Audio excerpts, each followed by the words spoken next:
परिंदों को नहीं दी जाती है तालीम उड़ानों की, वो खुद ही तय करते हैं मंजिल आसमानों की।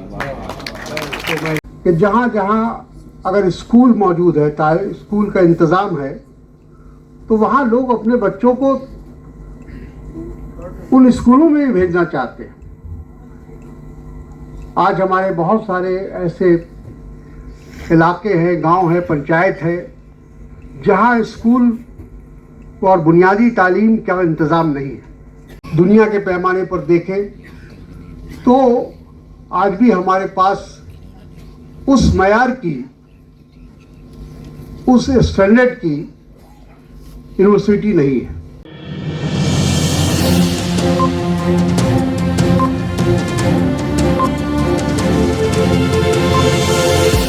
झूठ से दूर, खबरों से भरपूर।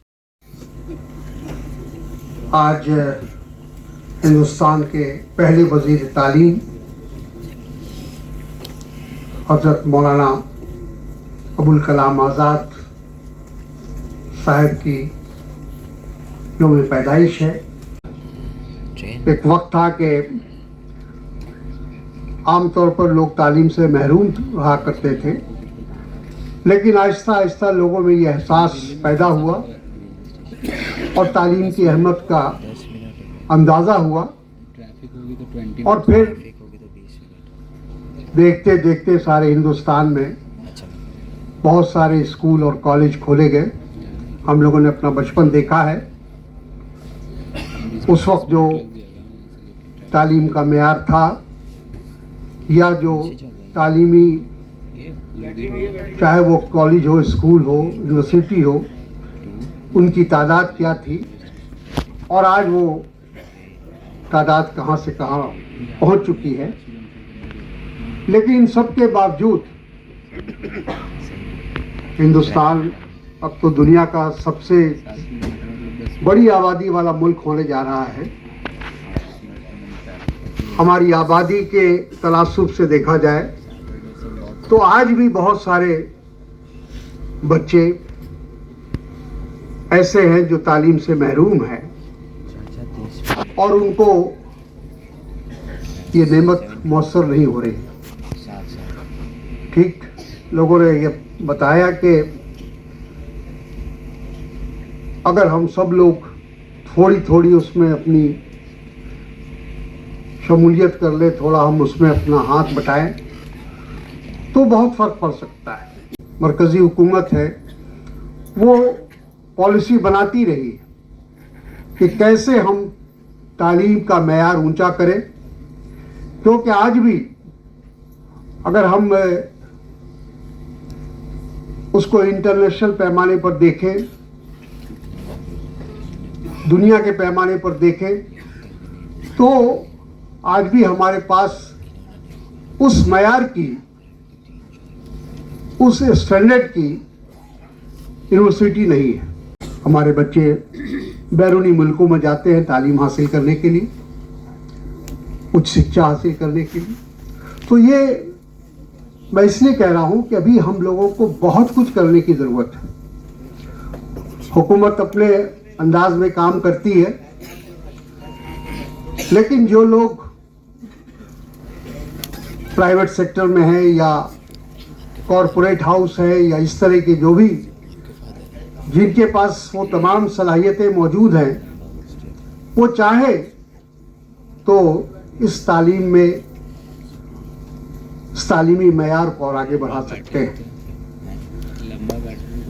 हमारे यहाँ मदरसे की तालीम होती है। कहा जाता है कि मदरसे के मेयार को ऊंचा करने की ज़रूरत है, उसमें आधुनिक शिक्षा देने की ज़रूरत है। अच्छी बात होनी चाहिए, लेकिन आखिर आज जो भी बच्चे मदरसे में पढ़ रहे हैं वो ठीक है, दीनी तालीम के लिए लोग अपने बच्चों को वहाँ भेजते हैं, लेकिन अगर हम ये देखें कि जहाँ जहाँ अगर स्कूल मौजूद है, स्कूल का इंतज़ाम है, तो वहाँ लोग अपने बच्चों को उन स्कूलों में भी भेजना चाहते हैं। आज हमारे बहुत सारे ऐसे इलाके हैं, गांव है, पंचायत है, जहां स्कूल और बुनियादी तालीम का इंतज़ाम नहीं है। तो वहाँ कैसे उसको हम करें? जो टीचर का और तलबा का जो तनासुब है वो भी ठीक नहीं है। बहुत सारे हम लोग देखते हैं अपने इलाके में भी कि बच्चे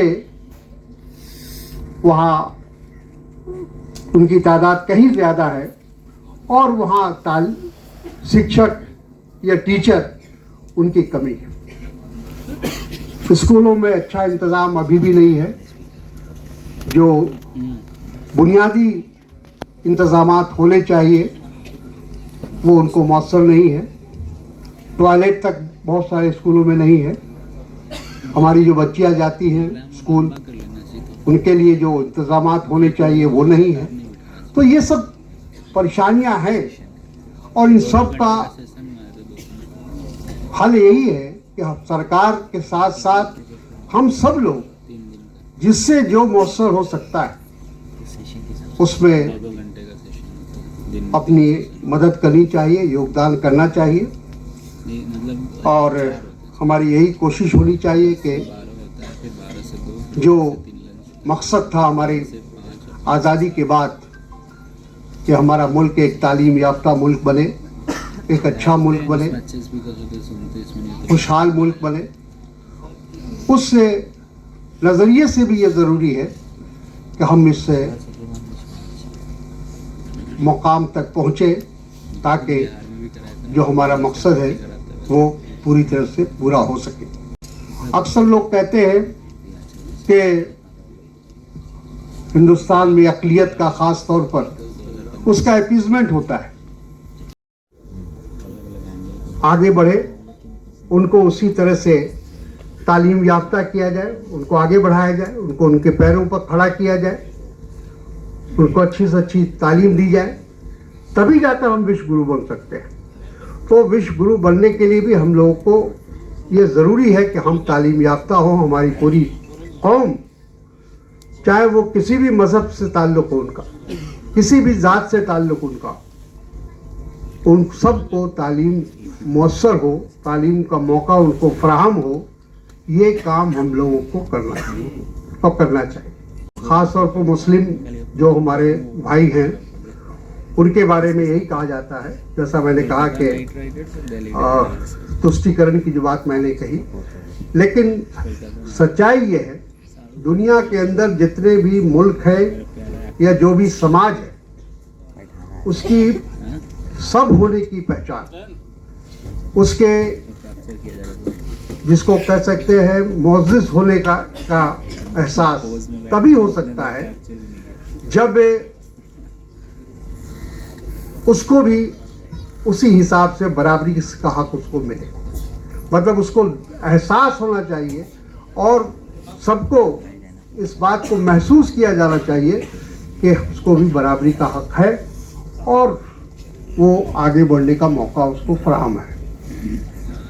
आज उस बात की भी ज़रूरत है।